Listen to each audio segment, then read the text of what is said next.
and welcome to The Cynic. I am your host, Christopher Gallagher, and today we've got a feature for you. I am joined and delighted to be joined by our good friend Martin Gemmell. Hello Martin, how are you, sir? Hi Chris, I'm good mate. How's things with you? Not too bad. We're going to talk about the Celtic Fan Collective's meeting with Celtic, which took place on Monday, 6 p.m. The minutes have been released and we're going to talk through some of the key kind of points on it. Just a quick timeline if you're listening for the first time. Martin, there was an open letter. That open letter led to a meeting. That meeting led to the Celtic Fan Collective being born. It's been an incredible couple of weeks in Celtic fandom. Can you give us a little bit of kind of your thoughts on it? Yeah, sure, mate. You're right. It has been really incredible. The passion and emotion at Celtic Board really kind of came to the fore, I think. Yeah. And it's built into this what is definitely now a movement and a coming together of Celtic supporters, which whenever this happens, and it has happened over recent years in various forms, whenever that happens, becomes an extremely formidable force. And I think that's what we're seeing now. So I'm delighted that we've managed to maintain momentum. There was a common concern that anger would dissipate after a week or so of the transfer window, but that's not materialised. To be fair, the club have thrown us plenty of content since the close of the transfer window to sort of keep that anger going. But people, I think, are seeing that change is badly needed now. For me, as much as the transfer window was very much the catalyst, and I absolutely acknowledge that, there's various elements of the club which are not functioning to the level they should. So there's undoubtedly a desire there for modernisation and ultimately change at Celtic, and that is coming from, as evidenced in the letter, not just the usual group of Barney supporters that they might have you believe, but it's coming from every corner of the globe and every facet of the Celtic support. Yeah, absolutely. And I think, I've been really heartened by everyone coming together and uniting. With the fan collective, there was initially we came together, we had a meeting, and there was votes on what sort of protests we could do. A steering group was created, which I think was a great move, and that came, and we had all agreed that there would be silences for 3 games. That obviously initially took place. That was then postponed because of this meeting. And that essentially was the whole point of the protests, to essentially get the club around the table. Yeah, listen, I'll probably take a slight issue with something you said there, and it was a sense that the silences were kind of all agreed. I think it's probably incumbent on me to acknowledge that actually the silences didn't really go down amazingly with the support. It was a decision made by the steering group at the time. There's various reasons for that, for why that decision was made. People will still debate whether that was the right move, the right call. But ultimately the decision was made. And listen, I think that there's an opportunity next week when we all meet as a wider collective to explain the thinking behind that, because I think that's really important that people do understand why we landed on that. Yeah. People might come away from that and still think they shouldn't have went down that route, especially so early. But like I said, there was various factors as to why it was decided to go down the silence route. So completely understand that it wasn't universally supported. It did, I would argue, get us to where we got to on Monday. But I think moving forward, there's definitely an acknowledgement there that we need to sort of plan more strategically. But at that time, we were faced with a run of 3 home matches, and we need to make some quick decisions. So, that I would just like to say that about the silences.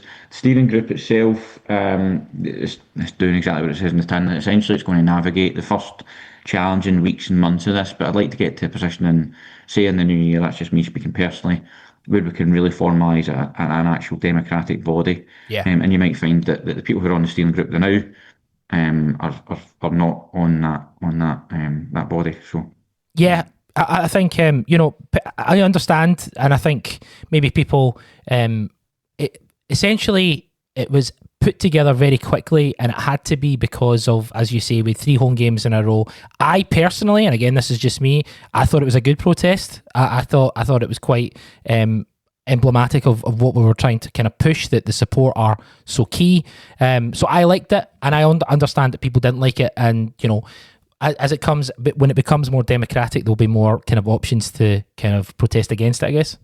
Of course, and time will allow us to sort of plan actions in advance more often. We were just faced with, a real desire to keep momentum, but not that long to sort of plan action. So you've got to imagine, like, if you're using materials like banners and all that sort of stuff, that takes time, it takes money that we just never had. So we had to make a very quick decision. But listen, I think that it's important that we do get into detail with the wider collective on Thursday next week as to why that decision was reached, because people are entitled to know. Ultimately, they've signed up to the Celtic Fans Collective, so they should have an understanding as to why decisions were reached. And that's absolutely the aim, and one of the big reasons behind looking for a big attendance on Thursday. Like I say, people might still leave that meeting that night and think it was still the wrong move, but it was relatively divisive.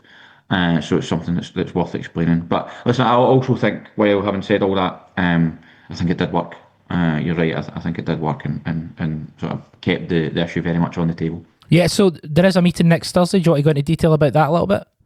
Yeah. So I'll just ask people to keep an eye on their inboxes. There's been invites out already, but we'll send them out again just to make sure it's at the forefront. I appreciate people get busy inboxes and stuff like that. So we'll make sure that that the details of that are out to all signatories. I don't want to advertise it too publicly. Yeah. But the details to all signatories will be posted to inboxes. And again, what I would also say is, if anybody's not signed up to the Fans Collective, but would like to hear more information, would like to get involved, then absolutely get in touch at celticfanscollective@gmail.com, and we'd be absolutely delighted to have more supporters signed up. Excellent, love it. So the meeting itself, how? Again, you don't have to go into too much detail, but did the club just contact? Who did they contact directly? Was it the collective? No, so they never. They actually explained that they never had the contact details for the collective email. So, which is fair enough. You take them at the word for that. They contacted the fan groups directly, and obviously the collective spoke about that and agreed that the whole premise behind the silence was based on their silence, their refusal to answer 7 key questions in the open letter. The silence was symbolically reflecting their silence. So, when they reached out and said, "Look, we appreciate there's concerns around the strategy and operations of the club. We'd like to discuss that." You've got to attend that meeting, especially, like I say, when you've made such a big song and dance about the reasons for it being them not speaking to the sport. So when they reach out and say, "We want to speak to you," you absolutely have to do that. So I know that there was some dissenting voices even towards that again, which is absolutely fine. But I think, had that meeting been declined, those dissenting voices would have multiplied by probably about 100,000. Yeah. So yeah, listen. As much as I'm sure everybody is aware now, we didn't quite get what we hoped for from the meeting. I still think it was a necessary step. I still think we had to do it. Had we declined it, I think it really would have undermined what we were trying to do with the silences in the first place. Yeah, exactly. It's like a negotiating tactic. If you're not back at the meeting, then there's various ways that it can be kind of played out. So it's good to keep our own kind of grip on things, on the narrative. Yeah. And I think, obviously, the meeting itself, so the meeting took place, we're going to go through some of the kind of the minutes. Celtic Park, it's always great going to Celtic Park. 6 o'clock on Monday. The club attendees: Michael Nicholson, Chris Mackay, JP Taylor, obviously he's the supporter fan liaison, Mark Hargreaves, head of safety and security, Kevin McQuillan, head of commercial operations, and George Campbell, head of legal and governance. In terms of the supporter attendees, there was lots of people. I'm not going to go through all the names. Martin, you were there. I just want to ask, aside from everything, what was the kind of vibe like? I'd like to know what the kind of tone of the club was around this. What was it? A welcoming tone? Was it what's your kind of thoughts? It was actually quite funny. So I'll just get into so before the meeting, several members of the collective met at a different location just to go over a strategy and a plan. Yeah. So we were well planned for it. Some of the guys there, including myself, have met with the club and sort of wearing various hats over the years, so kind of accustomed to these sort of things. But there was others who it was brand new for them, and for me, I won't shy away from that. I was a tad concerned just about the numbers. I thought, this is a really emotive subject. People are, really quite angry still, and there's going to be a lot of people in this room. I was concerned about potentially turning into a rabble and getting out of hand. But I've got to say, and this will be a theme I'm sure we'll touch on, the fan reps there were absolutely impeccable. I thought they were so impressive. I thought everybody who spoke was brilliant. They represented their groups and the fans collective superbly well. And a total credit to the sport, I've got to say. But in terms of an arrival, I know it was a total welcome party, and Michael and Chris Mackay were at the top of the stairs, welcome us in, and warm handshakes and all that. And again, I went in, and I think I said at the sort of wee get together before that, I went in with quite high hopes. I thought at the time, look, these guys have been slated online for having meetings with affiliation and association that went down like a lead balloon. Yeah, there's absolutely no way they're going to repeat that mistake. They're obviously, they've got something up their sleeve to present to the supporters here, and we can all move forward and try and build essentially a better Celtic. Did that happen? No, as I'm sure everybody knows.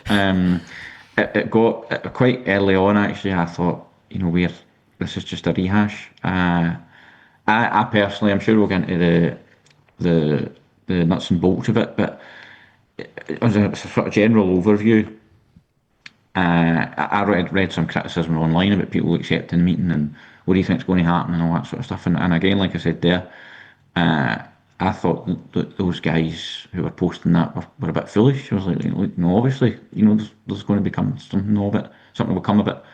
And I have to say, there was, especially that night when I'm home that night, I was just filled with complete embarrassment. I was honestly embarrassed that I thought that things would be different. And I think back to how I went into that meeting, I thought, God, I must be so naive that I thought that this would be different, and it just wasn't. So, fair play to those critics; they were right.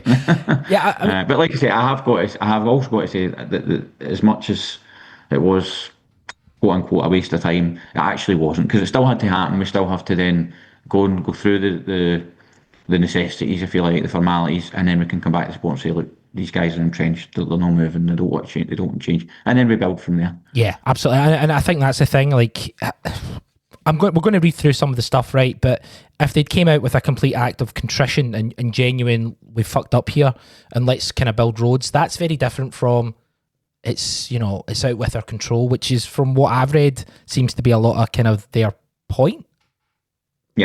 Yeah, no, there's a pattern there. So the overview, which was released by the club on Tuesday following the collectives overview, they were also quite defensive, and made the point that they acknowledged they got things wrong. As the minutes show, they did acknowledge they got things wrong, and I don't think the collective deny that at all. But that was not the overwhelming message that was delivered. The overwhelming message that delivered was, yeah, it never went perfectly well. Some things went wrong, but the structure, the people doing the duties are correct. The strategy's fine. Everything's fine. We just were a wee bit unlucky in the summer. So come January, it's just going to be status quo. It's just going to be as you were. Yeah, and I think that's the issue. The issue isn't that the structure's completely right, but there was a couple of fuck ups that led to a cataclysmic. I think it's the structure's wrong. It's all, let me get into it. So there was, looking at the meeting, the minutes, welcome. Michael Nixon opened the meeting and thanked everyone for attending. Concerns have been raised with the club about the potential impact on the team on the pitch. Clubs arranged the meeting to discuss the way forward. Did they mention that about? Because what I noticed on the meeting that they released was, we were trying to move forward without it affecting the team on the pitch, which I personally took as a bit of a dig that anything that the supporters do is going to affect them, when essentially they're the ones who've affected what's happening on the pitch anyway. Yeah, I thought that was a strange thing to mention on their initial statement, because that the protest actions and any impact on the players, didn't come up at all. So that I thought that was a strange thing for them to say. So yeah, that wasn't discussed in terms of the silences affecting the team or anything like that. So that yeah, you're probably right. It did feel like a bit of a dig at supporters who had undertaken the protests in the first place. Which again shows it was, the protests are effective.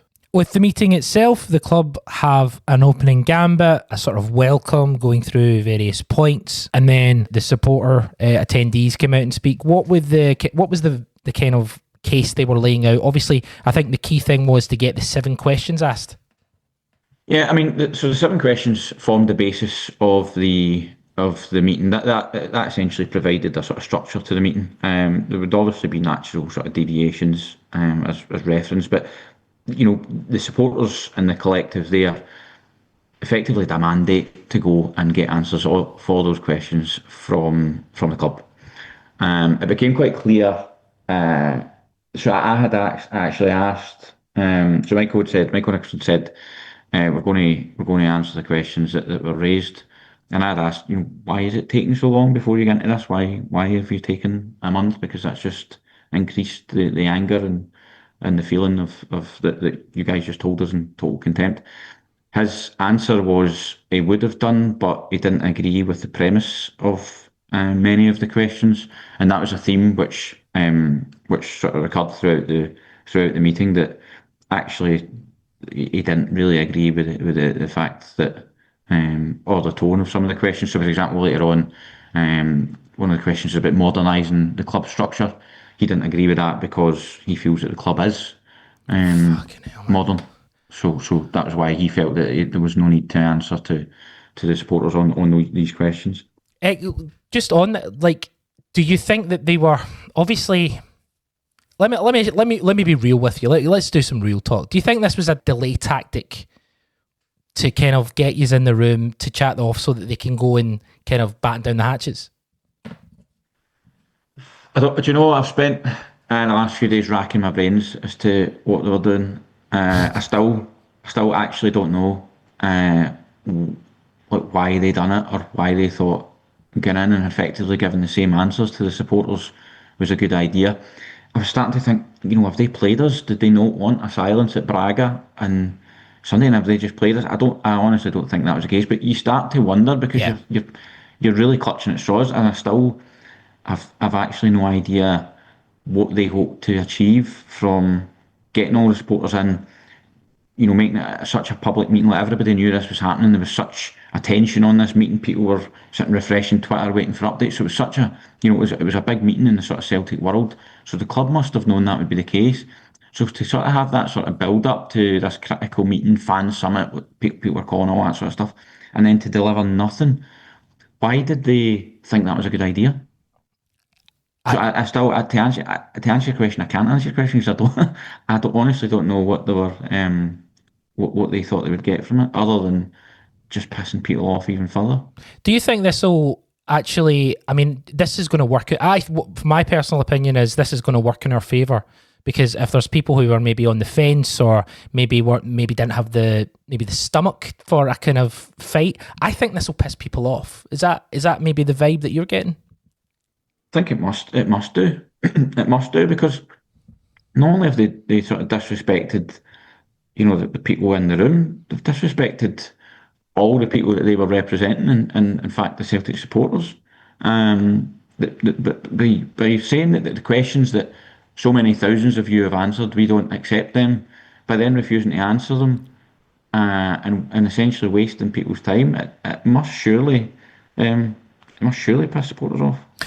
The first question was, what is the club's long-term footballing strategy, and when and how will this be communicated to supporters? Essentially, it's kind of everything they've kind of trotted out over the last while. The club aim is to be a world-class football club in everything we do. Includes access to the Champions League, player recruitment. They talk about Paul Tisdale being brought in and about that sort of structure. It's just the same stuff being trotted out. Was there any?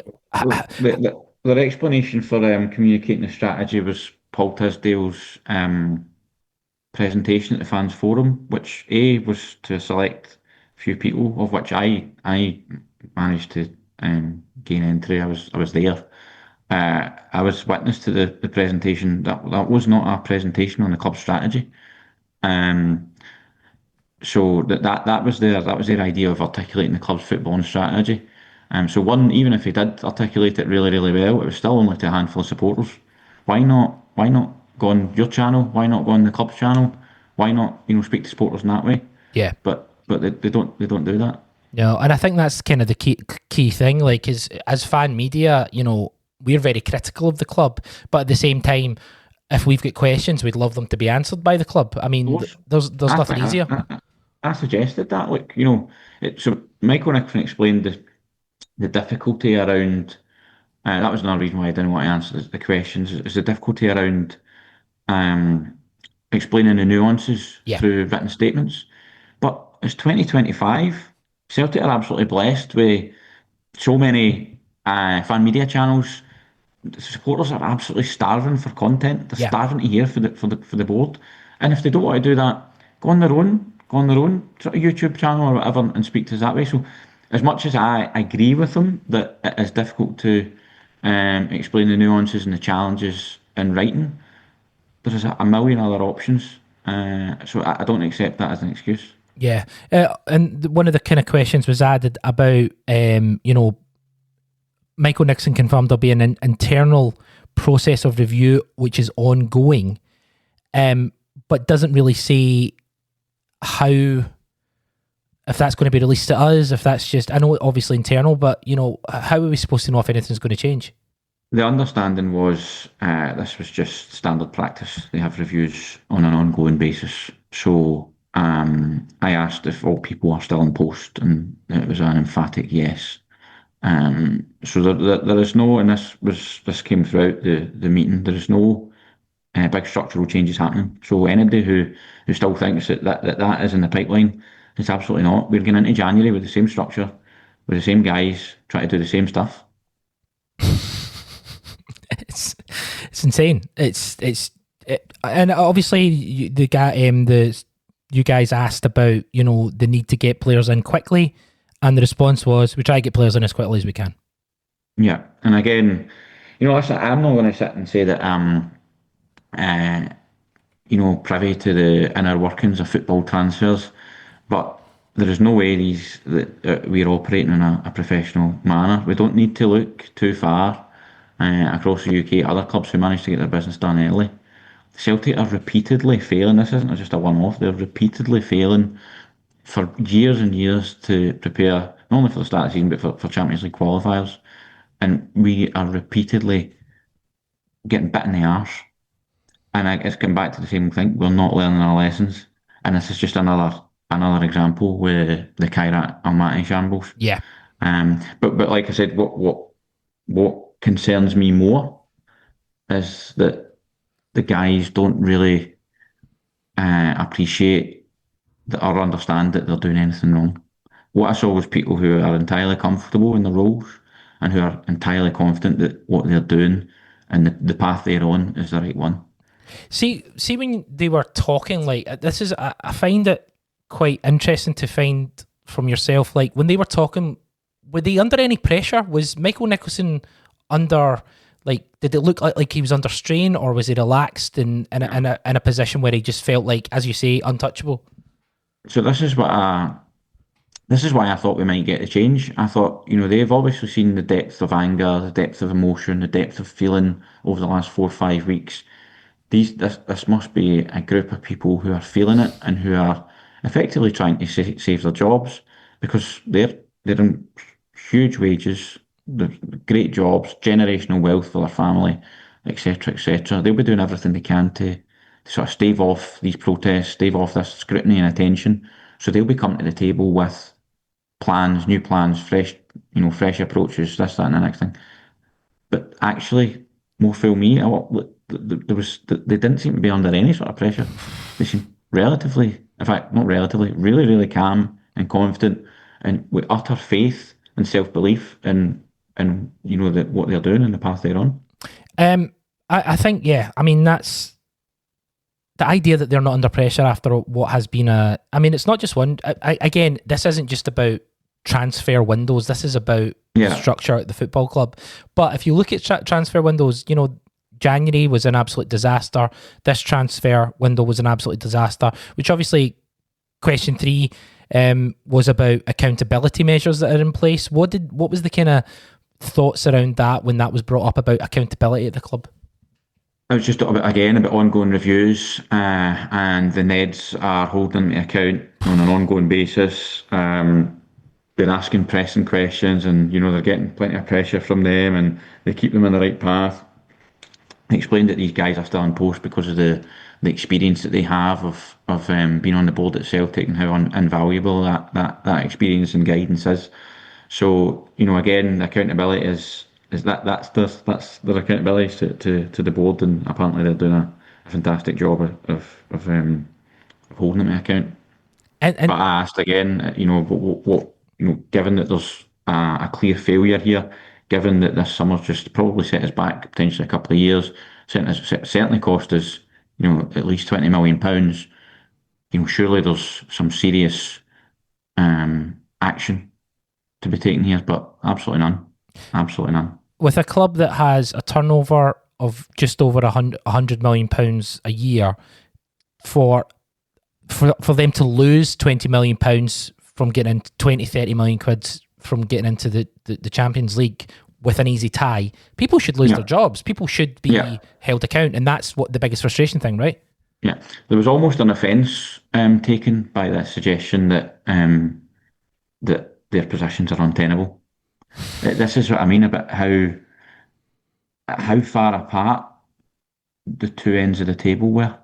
I was gobsmacked by it. Like I said, I fully expected to go in and be met with, you know, guys who are fighting for their jobs, but that was not the case. Yeah. Not from what I could see, unless they're just hiding it very, very well, and you know they've had a real tough time and you know whatnot. But I saw guys who were pretty relaxed and confident that their jobs were very, very secure. They brought up ticket pricing, which obviously is a very important aspect of it, and season ticket prices and stuff like that. How did that go down with them? It was brought on by supporters. So again, very defensive. And any time there was the screw was turned, it was just a case of we'll look into it, we'll analyse it, we'll look at it again. The point was made actually that they were asked questions about the season tickets and the European packages back at a fans forum, I think about March time, and the exact same stock answer was given. We'll look into it and we'll see what we can do, and actually just increased it above inflation and continue to do that. So again, it was just another stock answer that we'll look into it and see what changes we can make. But they're just masters of kicking the can down the road, to be honest. Yeah. Have they given any insight into if there's going to be any further meetings? They had suggested that we could have continued meetings, but it became clear that we weren't getting anywhere. I think it would be a hard sell to go back to the collective and the supporters and say, we'll sit down with these guys again. It's not for me to say, you know, let's not. But I would struggle to see, you know, what we would gain from that. Yeah, I completely agree. The kind of fourth question was about, you know, modernisation, which you've kind of touched on already, and about our consistently unprepared for Champions League qualifiers. Michael Nicholson did not accept the premise of the question. Yeah, so this was probably one of the most concerning areas, was when we were talking about sort of European football. Their belief that the strategy's working was the performance in Europe last year was evidence of the strategy working. The point was made to them that their performances over and above the last 10-15 years in Europe have been absolutely appalling. Yeah. And it was quite clear that the guys did not accept that. It was put directly to him when, you know, he was kind of shaking his head and stuff, that do you think that the performances have been acceptable? And it was very clear that they very much did think they were acceptable, which for me is probably one of the most alarming things to come for the meeting, that they're comfortable with how we've been in Europe. I've made the point to them that, look, playing in Scotland and playing in the Scottish Premier League is effectively a license to play European football. Yeah, that's not it's not that's not a tick in the box for the Celtic board. We've effectively got a licence to play European football every year, and actually the only reason we qualified automatically last year is embarrassingly not because of what we've done in Europe, but largely because of what our rivals have done in Europe. Yeah. And that should absolutely, utterly shame the guys in suits. But again, I did not feel that it did. I mean, that's for me. That's the key thing. We always say that Celtic should have the support certainly should have a kind of higher standard, and they should hold the club to a higher standard. And the fact is, we qualified, as you say, we qualified last year for the Champions League based on the fact there was automatic promotion. The first time we've had to qualify over the last 4 or 5 years, outside obviously Postecoglou with Midtjylland a couple of years ago, which again we weren't prepared for, and then Cara Almaty we weren't prepared for either. For them to say that is the canary down the coal mine, right? Yeah. No, it was extremely alarming. I'd expected some acknowledgement that we were certainly failing in our objective to become this Champions League club, because the proof's in the pudding. Ultimately, the last 5 qualifiers we've failed, and against teams well below the level. But again, they seem pretty happy with the progress we've made in Europe, citing last year. And again, obviously tied into that question was the structure. They think that the appointment of Paul Tisdale and the head of football operations and the appointment of Sean Maloney in a loan and pathway manager role is evidence of them modernising, which again is so far removed from reality. It's unreal.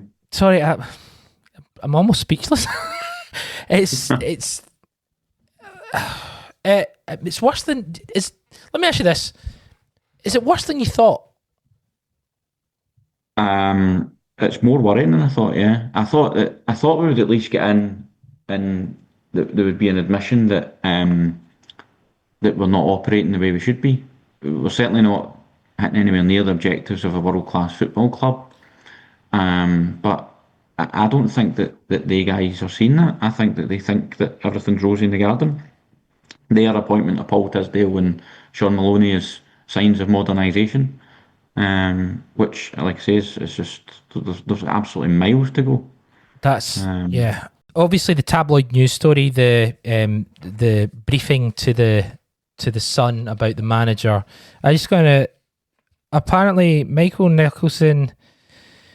The supporters asked when an informal investigation, why no formal investigation to be launched, and his response was, the club was busy enough as it is." Yeah, so the question came up that inevitably that fans were fuming about the leak to the Sun of all places. The manager had obviously called for an investigation, and the fans demanded similar, as well as the removal of the whoever done that. Their response was that the manager has now changed his mind and considers the matter closed. But it was made clear to them that that may be the manager's prerogative, but the supporters certainly don't want the matter closed. And we asked for detail of the investigation and where they were at with said investigation. It became clear that they saw the matter as closed as well. So we'd asked what steps had been undertaken. It became quite clear that no steps, or next to no steps, had been undertaken. Supporters pushed for that, and Chris Mackay said that they'd asked every board member if they were the leak, and the board members all said no. And I think that was the extent of their investigation, which again is really disappointing. It's not a word, to be honest. They were pushed to investigate further and really plug this leak, and that's also when Michael Nicholson chimed in that the club was busy enough as it is, which again was obviously met with exasperation around the table. What about club guidance and, like from a standpoint of saying we've done an investigation, to be asked show us some, workings of the investigation, and for them to not have any, I think is ludicrous. Their position is that this leak, this report in the Sun, is effectively speculation.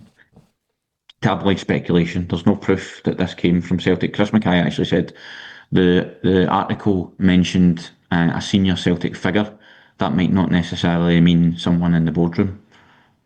So again, they suggested that actually the report might actually be true, but it might actually just be a senior manager within the club, which again, let's be honest, nobody's buying. Nobody's buying. An important point for me is I've witnessed supporters be banned, disciplined. I've witnessed organisations and fan media be chased for, using the club's crest or for, trademark purposes. Yeah. The club have pursued this for weeks and sometimes months, these things, and yet when there's a serious allegation about the football manager made through gutter press, their idea of an investigation is go around and say, "Did you do it?" I think that sort of tells you everything you need to know about how they view themselves and how they view the supporters. They're completely ungovernable. I know that's not how you say that word, but yeah, I mean that to me is just in terms of the structure at the club and the question number 6: why have the results of the Fairhurst inquiry not been public, and what action will the club take to protect supporters from unlawful and disproportionate policing in the future? A massively important question. Can you talk us through how they responded to it? Yeah, so obviously this question is a wee bit different because since the question was published, the Fairhurst report was made public, which was probably quite a bit of a win for the collective and everybody who signed that, because we'd probably still be waiting on that. Yeah. However, we made the point that the language used in that report was just so soft, it was so weak, not only within the report, but actually within the supporting statement that the club released. It was, it did not back up the supporters, did not back up the Green Brigade who were caught in it, and it did not back up ordinary women and children who were also caught up in the tactics used by the police. Yeah. And the point was made that, you've let us down again. And we compared it to the statements and the language used when supporters are deemed to have stepped out of line, compared to the language used in the statement when the policing operation has went way over the line. Again, it's just that, take that on board. So we then asked, is that another investigation that's finished? And the response was that actually they've got a meeting with Police Scotland in a month's time. That'll involve the new head of security and operations, Mark Cargreaves, and I'm assuming senior police figures. There was a request made that the FAC representative within the collective attends that meeting. Yeah. So there's fan representation. And they said they would ask the police if that was okay, if we were allowed to do that. Which again sort of summed up, the general sort of weakness within the figures there. Supporters didn't accept that and sort of pushed back and again said, look, there's absolutely no reason for you to be asking permission. There's a uncomfortable relationship already there between the club and the police in terms of the sort of coziness between the two parties. Yeah. So it was really important to supporters that there was a strong fan representative within that meeting, and they've agreed to sort of put that to the police. So we would hope that will happen.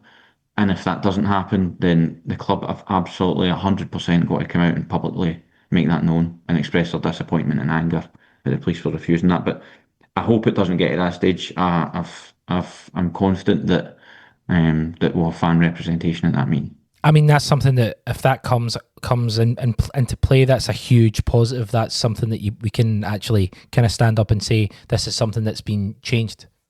Of course, well, it's absolutely critical that the fans are there because, again, given that the two parties and the relationship between each other and the history of this, it would be an utter whitewash. But the fans will be there, or a fan will be there to hold them to account. And I think that the message was clear on Monday night, if it wasn't already, that supporters are not just going to let this go. What happened that day not only was an attack on the people caught up in it, but it was attacking the Celtic support. Yeah. And again, as proven, Celtic supporters won't stand up for that. Yeah, absolutely. And an absolute disgrace, and the club really need to have a fucking look at themselves with it. The question on the fan survey conducted over a year ago, I can see it. Your back's getting up already. I can see it. what was the kind of response to that? So this was actually credit where it's due for this. Kevin McQuillan has been the guy overseeing the fan survey, and I think there's details on the minutes on this, but he acknowledged that there's been don't want to say errors, but a number of real kind of learnings for him and for the club from the survey, and acknowledged that could they sort of wind back time, they would take a different approach and do it again, specifically around some of the data and the questions asked. What was really refreshing about that was this was probably maybe 2 hours into the meeting. It was probably the first sign of genuine, real humility. Yeah. And that was made clear from the supporters. And actually, do you know what? We actually really appreciated that. Everybody in the room appreciated that and made it known to Kevin and also to the others representing the club that that was the first time that we could see any sort of humility or contrition from those guys. So we appreciated that. We appreciated the honesty, and we hopefully will get the fan survey out within a matter of weeks now. That's again another big breakthrough, another important aspect of it, and the fact that they showed some level of contrition, I think, is pretty out with the. Listen, I would just say credit to the guy. He probably could have easily went along with his counterparts and said it wasn't me. But no, listen, he put his hands up and said there was a number of learnings and he was wanting to improve things moving forward. So, absolutely all credit to him, and I think people did actually believe him. So, yeah, hats off to him. Yeah, well, that's it. Again, another kind of positive from the meeting. The fan advisory board creation of seems like a key aspect for everyone moving forward. What was their response to that? Yeah, I think it's important to note that people have probably, I think in the years before this, people were maybe found this a wee bit sort of boring and whatever, maybe never quite grasped the attention or realised the positives and the benefits that this could bring to supporters. But people have now sort of, I think, clicked onto this, so it's an important point. And it was put to the club that we would like to explore that, or that to be explored. Michael Nicholson confirmed that he's been aware of this for a while and has been speaking about it. I think they said that they've already been studying similar fan boards at Manchester United and West Ham, which, to be fair, are basket cases. So hopefully we maybe look at other avenues. So apparently it is on their radar. They did meet with the trust on this, but again, it's one of those ones where the time for words is just over. Like, we want to see some action, so we're just getting words there. So they were sort of pressed into actually making moves on that. So a lot of loose language, a lot of sort of words to look at, promises to look into it. But again, nothing really tangible that we can take back and say this is happening. Which for me was one of the big disappointments. I genuinely thought we would have a real commitment to progressing on something, if not a fan board, then some sort of fan representation, some sort of fan model which we could really move towards. But that sadly was not the case. But they've said that they'll look into it. We won't hold our breath on that either. Yeah, and the kind of final, there was a suggestion of an external review of non-executive directors, and Michael Nicholson said he'll look at that suggestion. Did it feel like something that they would pull the trigger on, or fobbing you off? Oh, hard to tell. It was highlighted to them, and I think this is going to be a point that's going to be highlighted to them more as the weeks go on, that the collective's view is that there needs to be an independent and jointly agreed review into non-exec directors. I think this is something that we might see more of in the coming weeks, particularly in the build-up to the AGM, which will be in November. Yeah, I think that's an absolute must. Yeah, I couldn't agree more. I mean, that's the kind of main kind of points from the minutes, which you can get yourself download and read as well, and read through them all. I'd advise everyone to do it. As the meeting kind of finished, what was the kind of feeling amongst the supporter attendees? So it just reiterated to them that, I think it was reiterated throughout the meeting. I specifically remember saying halfway through, look, if this meeting ended right now, we would be extremely disappointed. So let's try and get something tangible out of the final hour. We didn't. So it was reiterated throughout that we were unhappy with how the questions were getting answered and the general tone. So it was of no surprise that in closing we sort of summed up by saying that we found almost all answers unsatisfactory. We did appreciate that conversations were fluid and it was conducted in a good manner, but the absence of any tangible results or timelines or new measures to take to supporters was extremely disappointing, and we felt that was really, really poor. Yeah. So Michael Nixon acknowledged that feeling, and we sort of shook hands and went our separate ways. Were you surprised when they released that statement, basically saying about the leaks and everything? Yeah. Listen, I think that the statement, the overview was almost kind of rushed out. For reasons that there was leaks coming out very, very quickly following the meeting. So I've just got to say that was really disappointing. I'll apologise on behalf of the collective for that. That shouldn't have happened. The person who leaked it was done it in good faith, but he's apologised for that. He's sent it to his members, and they've sort of leaked it from there. So we apologise for that. We are absolutely committed to making sure that we run credibly and professionally. So that was unfortunate. So it was very clear very quickly that the meeting had not went well. So we felt it was important to put an overview out and while waiting on the minutes. So we've done that. The club were obviously unhappy at the overview. However, I think the minutes back up, what we put out that afternoon. Yeah. I think what they've felt we've omitted is that they did kind of sort of admit they got things wrong.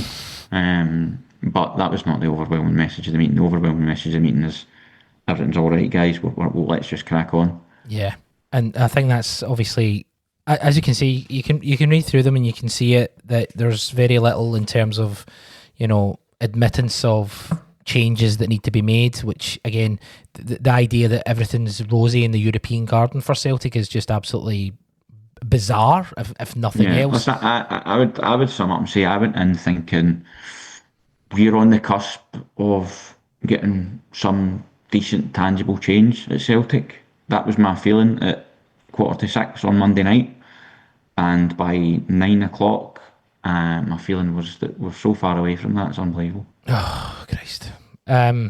Disappointing. However, what I would also say is, and I mentioned at the start, Celtic supporters are formidable. If we do stick together and we do build on the foundations that have already been laid, then I absolutely think it's achievable. It just might take a wee bit longer. Absolutely. I was just going to kind of finish up by asking, where does the collective go from here? Obviously, it's a collective, so there'll need to be meetings and stuff. But so we'll meet next week. Hopefully, you guys will, either yourself or somebody will be representing the Cynic and multiple other fan media, CSCs, and we'll go again next week, and we'll get our heads together and come up with a strategy for what the steering group have called Phase 2. Okay. Of the next campaign. So, that we now kind of know where we are with the club. So, like I said, the meeting the other night probably wasn't quite the waste of time that others have billed it. So, in that sense, that was good to have that. So we can sit and chat through next week, sort of next steps. We'll formulate a strategy, get a temperature check with the support and how we want to go. But we'll absolutely crack on and we'll keep pushing, and hopefully in time we'll get what we need. Absolutely, and we'll be there by your side, and we can all kind of hopefully unite and get real change at the football club. Martin, it's been an absolute joy as always. A pleasure, sir.